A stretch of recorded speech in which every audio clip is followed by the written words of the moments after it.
ꯑꯁꯤꯁꯨ ꯋꯥꯡꯈꯩꯅꯤ ꯑꯗꯥꯅꯤ ꯁꯥꯔꯤꯁꯦ ꯁꯤꯁꯤꯁꯨ ꯃꯅꯤꯄꯨꯔꯗꯒꯤ ꯂꯧꯕꯅꯤ ꯈꯨꯐꯖꯁꯤ ꯑꯩꯉꯣꯟꯗ ꯐꯖ Hello everyone ꯌꯥꯝꯅ ꯃꯥꯒꯤ ꯆꯦꯅꯦꯜꯗ ꯇꯔꯥꯝꯅ ꯂꯥꯛꯆꯔꯤ ꯑꯗꯨꯝ ꯌꯥꯝ ꯉꯁꯤꯗꯤ ꯑꯩꯒꯤ ꯑꯣꯏꯕ ꯁꯥꯔꯤ ꯀꯂꯦꯛꯁꯟꯁꯤꯡ ꯎꯠꯆꯔꯛꯀꯦꯀꯣ ꯅꯤꯉꯣꯜ ꯆꯥꯛꯀꯧꯕꯒꯤ ꯑꯣꯏꯅ ꯚꯤꯗꯤꯑꯣ ꯑꯃ ꯀꯥꯞꯆꯒꯦꯅ ꯈꯟꯖꯕꯅꯦ ꯍꯥꯏꯗꯤ ꯅꯤꯉꯣꯜ ꯆꯥꯛꯀꯧꯕ ꯅꯨꯃꯤꯠꯇꯨꯒꯀꯣ ꯃꯊꯦꯜ ꯃꯀꯣꯏꯒ ꯆꯥꯔ ꯈꯣꯠꯂꯒ ꯅꯝꯖꯒꯦꯅ ꯉꯁꯤꯒꯤꯁꯤꯅ ꯀꯩ ꯐꯤ ꯁꯦꯠꯇꯣꯏꯅꯣ ꯍꯥꯏꯕꯗꯣ ꯑꯗꯨꯒꯤ ꯚꯤꯗꯤꯑꯣꯗꯣ ꯄꯨꯖꯔꯛꯀꯦ ꯇꯧꯕꯅꯦ ꯑꯩꯒꯤ ꯃꯩꯇꯩꯒꯤ ꯑꯣꯏꯕ ꯁꯥꯔꯤꯁꯤꯡꯁꯦ ꯁꯤꯗ ꯂꯩ ꯑꯩ ꯌꯨꯝꯗꯒꯤ ꯄꯨꯔꯛꯄꯁꯤꯡꯗꯣ ꯁꯤꯗ ꯂꯩꯔꯦꯕꯀꯣ ꯑꯗꯨꯝ ꯌꯥꯝ ꯉꯁꯤꯗꯤ ꯃꯩꯇꯩꯒꯤ ꯁꯥꯔꯤ ꯀꯂꯦꯛꯁꯟ ꯎꯠꯇ꯭ꯔꯤꯉꯩꯒꯤ ꯃꯃꯥꯡꯁꯤꯒꯀꯣ ꯑꯩꯅ ꯔꯤꯁꯦꯟꯠꯂꯤ ꯌꯥꯝꯅ ꯊꯋꯥꯏ ꯇꯥꯅ ꯂꯧꯖꯕ ꯃꯩꯇꯩꯒꯤ ꯕ꯭ꯂꯥꯎꯁ ꯑꯅꯤꯈꯛ ꯕ꯭ꯂꯥꯎꯁ ꯑꯃꯒ ꯇꯣꯞ ꯑꯃꯒ ꯑꯣꯏꯗꯣꯏꯅꯦ ꯋꯥ ꯉꯥꯡꯗꯕꯤꯗ ꯎꯠꯂꯛꯀꯦ ꯁꯤꯗ ꯂꯩꯔꯤ ꯋꯥꯎ ꯈꯨꯐꯖꯁꯤ ꯌꯦꯡꯉꯣꯝꯗ ꯁꯤꯁꯦ ꯑꯩꯅ ꯑꯩꯈꯣꯏꯒꯤ ꯀꯁꯥꯔꯒꯤꯅꯦꯕꯀꯣ ꯏꯟꯁꯇꯥꯒ꯭ꯔꯥꯝꯒꯤ ꯄꯦꯖ ꯑꯃꯈꯛꯇꯒꯤ ꯂꯧꯕꯅꯦ ꯌꯥꯝ ꯁꯥꯊꯤꯅ ꯔꯤꯖꯅꯦꯕꯜ ꯑꯣꯏ ꯄ꯭ꯔꯥꯏꯁꯁꯨ ꯌꯥꯝ ꯍꯣꯡꯉꯦ ꯑꯗꯨꯒ ꯃꯥꯒꯤ ꯐꯤꯁꯦ ꯑꯗꯨꯛꯀꯤ ꯃꯇꯤꯛ ꯐꯩꯀꯣ ꯈꯨꯐꯖ ꯑꯃ ꯃꯆꯨꯁꯤꯁꯨ ꯈꯨꯐꯖ ꯑꯃ ꯗꯤꯖꯥꯏꯟꯁꯤꯁꯨ ꯈꯨꯐꯖ ꯑꯃ ꯌꯥꯝ ꯁꯥꯊꯤꯅ ꯃꯇꯝ ꯆꯪꯅ ꯌꯥꯝ ꯁꯥꯊꯤꯅ ꯄꯣꯁ ꯇꯥꯅ ꯇꯧꯕꯤꯔꯛꯑꯦ ꯑꯗꯨꯅ ꯊꯦꯡꯛ ꯌꯨ ꯁꯣ ꯃꯆ ꯁꯨꯃꯥꯏꯅ ꯐꯖꯅ ꯇꯨꯕꯤꯔꯛꯄꯩꯗꯃꯛꯇꯀꯣ ꯁꯤꯅ ꯃꯅꯒꯟꯁꯦ ꯑꯣꯏꯗꯣꯏꯅꯦ ꯁꯤꯗ ꯂꯩꯔꯦꯀꯣ ꯁꯤꯅ ꯃꯈꯨꯗꯥꯡꯁꯦ ꯑꯣꯏꯗꯣꯏꯅꯦ ꯑꯗꯣ ꯌꯥꯝ ꯁꯥꯊꯤꯅ ꯐꯖꯔꯦ ꯑꯗꯨꯛꯀꯤ ꯃꯇꯤꯛ ꯄꯥꯝꯖꯕꯁꯨ ꯑꯣꯏꯔꯦ ꯑꯗꯨꯒ ꯁꯤꯒꯤ ꯇꯣꯞꯁꯤꯃꯒ ꯂꯧꯕꯅꯤ ꯃꯆꯨꯁꯦ ꯑꯩꯅ ꯌꯥꯝꯅ ꯌꯨꯅꯤꯛ ꯑꯣꯏꯕ ꯃꯆꯨꯗ ꯈꯜꯂꯒ ꯂꯧꯕꯅꯦ ꯅꯣꯏꯅ ꯄꯥꯝꯕ ꯇꯥꯔꯒꯁꯨ ꯑꯩ ꯃꯥꯒꯤ ꯄꯦꯖꯁꯤꯒ ꯊꯣꯛꯍꯟꯖꯔꯝꯒꯦ ꯑꯗꯨꯒ ꯃꯥꯒꯤ ꯐꯦꯁꯕꯨꯛ ꯄꯦꯖꯁꯨ ꯂꯩꯕꯅꯦ ꯑꯗꯨꯒ ꯑꯅꯧ ꯑꯅꯧꯕ ꯌꯥꯝ ꯊꯥꯡꯒꯠꯄꯅꯦ ꯑꯩꯗꯤ ꯑꯍꯥꯟꯕ ꯎꯕꯒ ꯍꯥꯏꯗꯤ ꯑꯗꯨꯛꯀꯤ ꯃꯇꯤꯛ ꯑꯦꯇ꯭ꯔꯦꯛ ꯑꯣꯏꯕꯗꯣ ꯌꯥꯝ ꯉꯥꯎꯕꯗꯣ ꯑꯣꯏꯕꯀꯣ ꯑꯩꯉꯣꯟꯗ ꯄꯥꯝꯃꯟꯈꯤꯗꯅ ꯑꯩꯅ ꯑꯗꯨꯝ ꯖꯔ ꯑꯣꯔꯗꯔ ꯇꯧꯁꯟꯈ꯭ꯔꯦ ꯃꯇꯨꯡ ꯇꯥꯕꯗꯨꯁꯨ ꯁꯥꯔꯤꯒꯤ ꯃꯇꯨꯡ ꯏꯟꯅ ꯑꯣꯔꯗर ꯇꯧꯖꯒꯦ ꯑꯗꯣ ꯃꯌꯥꯝꯅ ꯑꯗꯨꯝ ꯄꯥꯝꯕ ꯂꯩꯔꯒꯁꯨꯀꯣ ꯑꯩ ꯃꯈꯥꯗ ꯃꯥꯒꯤ ꯗꯤꯇꯦꯜꯁ ꯀꯩꯀꯥꯗꯣ ꯍꯥꯞꯆꯔꯝꯒꯦ ꯃꯌꯥꯝ ꯆꯠꯂꯒ ꯑꯗꯨꯝ ꯆꯦꯛ ꯑꯥꯎꯠ ꯇꯧꯁꯟꯕꯤꯔꯣ ꯑꯗꯣ ꯃꯌꯥꯝ ꯐꯨꯔꯤꯠꯁꯦ ꯑꯗꯨꯛꯀꯤ ꯃꯇꯤꯛ ꯐꯖꯩꯕꯀꯣ ꯑꯗꯨꯛꯀꯤ ꯃꯇꯤꯛ ꯅꯥꯜꯂꯦ ꯍꯥꯏꯇꯥꯔꯦ ꯑꯗꯣ ꯑꯩ ꯈꯤꯇꯪꯈꯛ ꯐꯤꯠꯇꯤꯡ ꯅꯨꯡꯗꯤꯡ ꯇꯧꯔꯒ ꯐꯖꯅ ꯂꯤꯠꯂꯛꯀꯦ ꯁꯥꯔꯤꯁꯤꯅꯤ ꯁꯤꯗ ꯂꯩꯔꯤ ꯌꯦꯡꯉꯣ ꯁꯤꯁꯤ ꯃꯆꯨꯁꯦ ꯀꯩꯅꯣ ꯃꯆꯨ ꯑꯣꯏꯔꯝꯃꯦꯕ ꯌꯦꯜꯂꯣ ꯃꯆꯨ ꯑꯣꯏꯔꯝꯃꯦ ꯅꯧꯅ ꯑꯩꯅ ꯂꯩꯁꯥꯕꯤ ꯅꯧꯅ ꯑꯣꯟꯈꯠꯂꯛꯄ ꯃꯇꯝꯗꯨꯒ ꯑꯩꯅ ꯁꯤꯒꯤ ꯁꯥꯔꯤꯁꯦ ꯂꯧꯈꯤꯕꯅꯦ ꯑꯗꯨꯒ ꯃꯆꯨꯗꯣ ꯌꯦꯜꯂꯣꯁꯦ ꯑꯩꯒꯤ ꯑꯅꯤ ꯁꯨꯅ ꯂꯩꯔꯦ ꯍꯥꯏꯅ ꯁꯤꯒꯤ ꯃꯆꯨꯁꯦ ꯒ꯭ꯔꯤꯟꯗ ꯁꯪꯖꯟꯈꯤꯕꯅꯦ ꯃꯅꯤꯄꯨꯔꯗ ꯄꯤꯔꯒ ꯁꯪꯈꯤꯕꯅꯦ ꯁꯤꯒꯤ ꯃꯆꯨꯁꯦꯀꯣ ꯑꯩꯒꯤ ꯃꯁꯛꯁꯦ ꯈꯔ ꯉꯥꯟꯊꯣꯛꯅꯕ ꯈꯔ ꯃꯅꯤꯄꯨꯔꯗ ꯄꯤꯔꯒ ꯁꯪꯈꯤꯕꯅꯦ ꯁꯤꯒꯤ ꯁꯥꯔꯤ ꯃꯆꯨꯁꯦ ꯐꯖꯩꯀꯣ ꯌꯥꯝꯅ ꯑꯗꯣ ꯐꯥꯔꯁ ꯁꯤꯃ ꯂꯩꯔꯦ ꯑꯗꯨꯒ ꯌꯥꯝꯃꯤꯀꯣ ꯑꯩꯉꯣꯟꯗ ꯂꯩꯔꯤꯁꯦ ꯑꯗꯨꯒ ꯁꯤꯅ ꯍꯧꯖꯤꯛ ꯆꯠꯅꯔꯤꯕ ꯑꯩꯅ ꯑꯩꯈꯣꯏꯒꯤ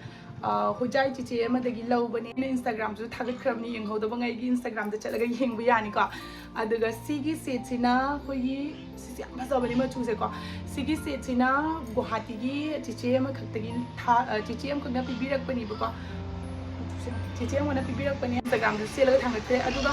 ꯁꯤꯁꯤꯅ ꯃꯅꯤꯄꯨꯔꯒꯤ ꯗꯗꯥ ꯑꯃꯈꯛꯇꯒꯤ ꯂꯧꯕꯅꯦ ꯑꯩꯅ ꯐꯨꯂꯇꯣꯔꯗ ꯆꯠꯄ ꯃꯇꯝꯗ ꯂꯨꯍꯣꯡꯗ꯭ꯔꯤꯉꯩ ꯃꯃꯥꯡꯗ ꯑꯩꯒꯤ ꯐꯤꯔꯣꯟ ꯔꯥꯅꯤ ꯃꯅꯥꯎ ꯋꯥꯡꯈꯩ ꯈꯔ ꯂꯧꯋꯦꯕꯀꯣ ꯑꯗꯣ ꯃꯅꯤꯄꯨꯔꯒꯤ ꯗꯗꯥꯗꯨꯒꯩ ꯂꯧꯕꯅꯦ ꯁꯤꯒꯤ ꯋꯥꯡꯈꯩꯁꯦ ꯑꯩꯅ ꯊꯋꯥꯏ ꯇꯥꯅ ꯄꯥꯝꯅ ꯁꯦꯠꯆꯈꯤꯕ ꯋꯥꯡꯈꯩꯅꯦ ꯍꯥꯏꯇꯥꯔꯦ ꯕꯣꯔꯗꯔꯗꯤ ꯌꯥꯎꯗꯕꯅꯦ ꯃꯆꯨꯅ ꯃꯣꯏꯔꯥꯡ ꯀꯣꯠꯄꯅꯤ ꯁꯤ ꯑꯩꯒꯤ ꯈ꯭ꯋꯥꯏꯗꯒꯤ ꯑꯩꯒꯤ ꯐꯦꯚꯔꯦꯠꯅꯤ ꯍꯥꯏꯇꯥꯔꯦꯕꯀꯣ ꯌꯥꯝ ꯁꯥꯊꯤꯅ ꯄꯥꯝꯖꯩ ꯁꯤꯒꯤ ꯁꯥꯔꯤꯁꯦ ꯑꯩꯅ ꯌꯥꯝ ꯉꯥꯎꯖꯕꯗꯣ ꯑꯣꯏꯌꯦ ꯑꯗꯣ ꯌꯥꯝꯅꯁꯨ ꯍꯣꯡꯕꯅꯤ ꯁꯤꯁꯦ ꯗꯗꯥꯅ ꯑꯩꯉꯣꯟꯗ ꯄꯤꯈꯤꯕꯗꯣ ꯂꯨꯄꯥ 2,200 2,500 ꯑꯗꯨꯃꯥꯏꯅ ꯇꯧꯅ ꯑꯩꯉꯣꯟꯗ ꯄꯤꯈꯤꯕꯅꯦ ꯑꯗꯣ ꯃꯆꯨꯁꯦ ꯑꯩ ꯑꯗꯨꯛꯀꯤ ꯃꯇꯤꯛ ꯄꯥꯝꯖꯕꯗꯣ ꯑꯣꯏꯔꯦ ꯍꯧꯖꯤꯛ ꯐꯥꯎꯕ ꯑꯩꯅ ꯁꯦꯠꯂꯤꯀꯣ ꯑꯗꯨꯒ ꯃꯥꯒꯤ ꯆꯥꯟꯅꯕꯗ ꯁꯤꯒꯤ ꯐꯅꯦꯛꯁꯦ ꯑꯩꯅ ꯂꯧꯈꯤꯕꯅꯦ ꯈꯣꯟꯒꯁꯦ ꯀꯩꯅꯣꯝ ꯇꯧꯔꯦ ꯁꯤꯒꯤ ꯐꯅꯦꯛꯁꯦ ꯂꯧꯈꯤꯕꯅꯦꯕꯀꯣ ꯑꯗꯨꯒ ꯑꯩꯅ ꯌꯨꯝꯗꯩ ꯄꯨꯔꯛꯄ ꯃꯩꯇꯩꯒꯤ ꯐꯤꯔꯣꯜꯉꯩꯗꯣ ꯑꯩꯅ ꯁꯤꯒꯤ ꯕꯣꯛꯁ ꯑꯆꯧꯕꯁꯤꯒ ꯊꯝꯕꯅꯦꯕꯀꯣ ꯁꯤꯗ ꯂꯩꯔꯦ ꯑꯗꯣ ꯁꯤꯁꯦ ꯃꯇꯝ ꯑꯃꯗ ꯌꯥꯝ ꯆꯠꯅꯈꯤꯕꯗꯣ ꯁꯤꯁꯦ ꯃꯇꯝ ꯑꯃꯗ ꯌꯥꯝ ꯆꯠꯅꯈꯤꯕꯗꯨꯅꯤꯀꯣ ꯑꯣꯏꯗꯣꯏꯁꯦ ꯑꯗꯨꯒ ꯁꯤꯁꯤꯅ ꯑꯩꯈꯣꯏꯒꯤ ꯂꯈꯤꯄꯨꯔꯒꯤ ꯒꯣꯀꯨꯜꯗꯒꯤ ꯂꯧꯈꯤꯕꯅꯦ ꯁꯤ ꯃꯆꯨꯁꯨ ꯌꯥꯝ ꯐꯖꯕꯅꯦꯀꯣ ꯑꯩꯉꯣꯟꯗ ꯐꯖꯕꯨꯗꯤ ꯂꯩ ꯑꯩꯅ ꯐꯖꯅ ꯁꯦꯠꯇꯅ ꯈꯣꯠꯇꯅ ꯇꯧꯗꯅ ꯈꯣꯠꯄꯗꯣ ꯑꯩꯁꯦ ꯌꯥꯝ ꯇꯟꯕ ꯅꯨꯄꯤꯅꯦꯕ ꯁꯦꯠꯆꯗꯕ ꯍꯥꯏꯇꯥꯔꯦ ꯂꯩꯖꯕꯅꯦꯕꯀꯣ ꯑꯩꯁꯨ ꯑꯗꯨꯝ ꯑꯃ ꯑꯅꯤꯗꯤ ꯑꯗꯣ ꯁꯦꯠꯄꯁꯦ ꯇꯟꯃꯟꯕꯩ ꯃꯩꯅꯀꯣ ꯐꯖꯅ ꯑꯝꯇ ꯁꯦꯠꯇꯕ ꯍꯥꯏꯇꯥꯔꯦ ꯑꯗꯨꯗꯒꯤ ꯑꯗꯨꯒ ꯀꯩꯅꯣ ꯑꯩ ꯁꯦꯠꯄꯗꯨꯗꯤ ꯂꯥꯁꯇ ꯁꯦꯠꯂꯛꯀꯦꯀꯣ ꯑꯗꯨꯒ ꯁꯤꯗ ꯌꯦꯡꯉꯣ ꯁꯤꯒꯤ ꯑꯩꯒꯤ ꯃꯨꯒꯥꯒꯤ ꯁꯥꯔꯤꯁꯦ ꯌꯦꯡꯉꯣ ꯁꯤꯁꯤꯁꯨ ꯃꯅꯤꯄꯨꯔꯗꯒꯤ ꯂꯧꯕꯅꯦ ꯃꯌꯥꯝ ꯃꯅꯤꯄꯨꯔꯒꯤ ꯗꯗꯥ ꯑꯃꯈꯛꯇꯒꯤ ꯂꯧꯕꯅꯦꯕꯀꯣ ꯑꯩꯅ ꯑꯗꯨꯝ ꯄꯥꯝꯖꯅ ꯂꯧꯋꯦ ꯐꯤꯁꯨ ꯈꯨꯐ ꯃꯆꯥꯗꯅ ꯐꯩꯌꯦꯕꯀꯣ ꯍꯥꯏꯗꯤ ꯑꯩꯅ ꯍꯦꯛ ꯂꯨꯍꯣꯡꯉꯛꯄꯗꯒꯤ ꯃꯌꯥꯝꯂꯛ ꯏꯜꯂꯦ ꯑꯗꯨ ꯃꯄꯨ ꯆꯥꯕ ꯈꯣꯠꯄ ꯑꯗꯒꯤꯗꯤ ꯗꯥꯛ ꯂꯩꯕ ꯈꯣꯠꯄꯗꯣ ꯑꯃꯐꯥꯎ ꯂꯩꯇꯦ ꯄꯨꯔꯥ ꯑꯍꯟꯕ ꯑꯗꯨꯃꯥꯏꯅ ꯇꯧꯕꯅꯤ ꯌꯦꯡꯉꯣ ꯃꯄꯥꯟ ꯕꯣꯔꯗꯔꯒꯁꯤ ꯌꯦꯡꯉꯣ ꯂꯨꯄꯥ ꯀꯌꯥ ꯄꯤꯔꯝꯒꯗꯕ ꯃꯥꯜꯂꯤ ꯃꯌꯥꯝ ꯀꯃꯦꯟ ꯇꯧꯕꯤꯔꯛꯎꯀꯣ ꯑꯗꯨꯒ ꯃꯥꯒꯤ ꯐꯅꯦꯛꯅ ꯁꯤꯗ ꯂꯩꯔꯦ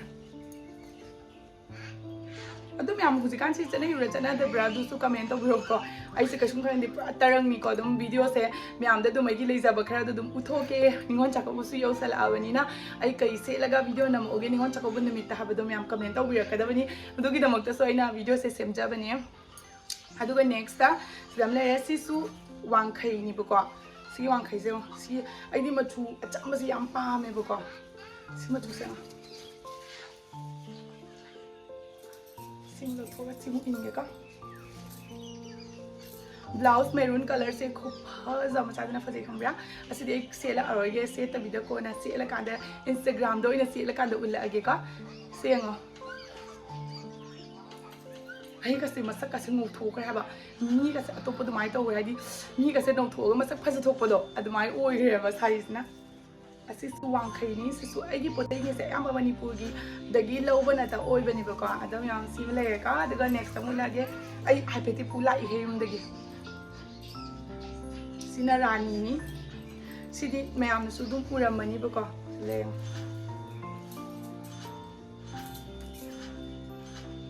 sigi rani sina ai gi mayam mar ti kwai gi atang boi dai ni sisu Manipur dagi order taraga low bane haidi aina ne khalamaga machu do ina mobile da put pani bako aduga gi moina lobiyo pani moirang ka se yam kup tra yam nushi bane ina matam duga moirang ko pa me moirang ko pa lobiyo o na haibadagi jigi Manipur da daga pa honaraga logi bani bako adu phajai sai se du ki matik nale hai tare ko rani se ai atang ba si matani gi ai da atang bo oi se gi firon marak gi me am dagi price di me am guess of group ko kyam oi ne na haidi Manipur gi oi ba maman siga khoi ka sa ge ba maman siga khena da bra do yeng age ba da na oi paisa kyam cha gi ka have do ai dum khanging ba do au me am sigi price of kya orang ni have do comment of o ka aduga sim le da na ko aduga si amana si so mo si na mo oi ko matam da cha na ni hai da na sigi red color se low gi bani ko pa ja de nei dra si su border se in cha ya sina khred chak law bo oi ka sim sule mai thup chan doi ni loi ga sidam le sina ai gi nu paron gi side gi kujarak pani ba ko wow first am chakaram karam chani mem ai ngasi de reels na maroi reels se hayang chi nam gi bu ko aduga karam ga chani karam ga chani ni am comment tabira ka do ni nga yam nok thok tra mo no bi ka man thok pani mana tra se ai kuja wada pirakpa rani oidoine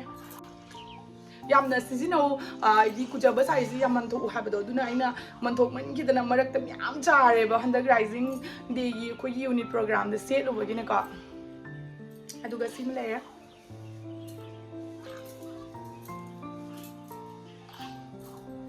wow sisu phale tho e ma chu se aina sigi mapan machu se thaina gi machu male pamde habado se la kan yam phajarame haba khangde nga sigi fruit siga pangta da chana ja bodo pang pha da phaja thok bodo dumai oi ai sai tan thagal gari kang diko yam phajare simla ko aduga sigimana last ore jalo rani wang khai gi sina last ore atai leitre ko se wow sigi yam thi chana bodo oi haba aina chana ba ina thira mi se si yam ti chana me ya si go ina video na mani adum ya aina ngasi uchari ba igi saree collection sing se phase de comment over all aduga sigi blouse ti cd kaino do ina licher age ai Instagram reels to ina adusu ying biro me am ai siga account tham jerum gi aduga ina loba page to tham jerum gi me am chadaga mangon dum apam sing do hai bi ba ya ga ni ko adum ya ngasi videos di side dum lo shin jarage o ai okay no kan dire mito